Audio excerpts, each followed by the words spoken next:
ভারত আগুন নিয়ে খেলছে বলে মন্তব্য করেছেন পাকিস্তানের সাবেক পররাষ্ট্রমন্ত্রী হিনা রাব্বানী খার।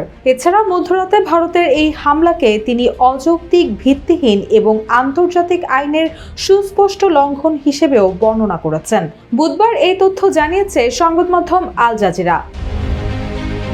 আল জাজিরাকে দেওয়া এক সাক্ষাৎকারে হিনা রাব্বানী বলেছেন, পারমাণবিক শক্তিধর আরেকটি রাষ্ট্রের উপর ক্ষেপণাস্ত্র হামলা চালিয়ে ভারত যেন আগুন নিয়ে খেলা করছে।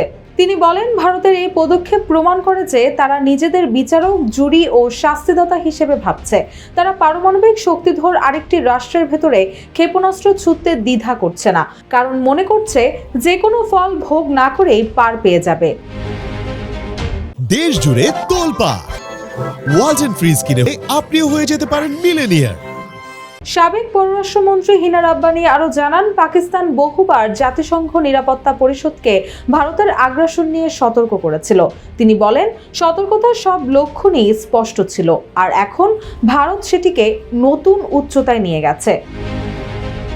আল জাজিরাকে দেওয়া সাক্ষাৎকারের সময় হিনা রাব্বানী কাতারের রাজধানী দোহার বিমানবন্দরে ছিলেন।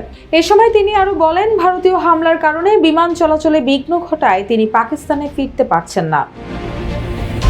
এদিকে ভারত পাকিস্তানের অভ্যন্তরে একাধিক হামলা চালানোর পর পাকিস্তান 5টি ভারতীয় যুদ্ধ বিমান গুলি করে ভূপাতিত করেছে বলে নিশ্চিত করেছেন পাকিস্তানের সামরিক বাহিনীর মিডিয়া উইং আন্তঃবাহিনী জনসংযোগ পরিদপ্তরের মহাপরিচালক লেফটেন্যান্ট জেনারেল আহমেদ শরীফ চৌধুরী। তিনি জানিয়েছেন, সমস্ত ভারতীয় বিমান তাদের আকাশসীমায় গুলি করে ভূপাতিত করা হয়েছে। পাকিস্তানের এই প্রধান সামরিক মুখপাত্রের মতে, কাশ্মীরের নিয়ন্ত্রণ রেখা বরাবর বর্তমানে তীব্র গুলি বিনিময় চলছে। তিনি আরও নিশ্চিত করেছেন, পাকিস্তান বিমান বাহিনীর সমস্ত বিমান নিরাপদে রয়েছে। রুশা সুর, জয় জয় দিন।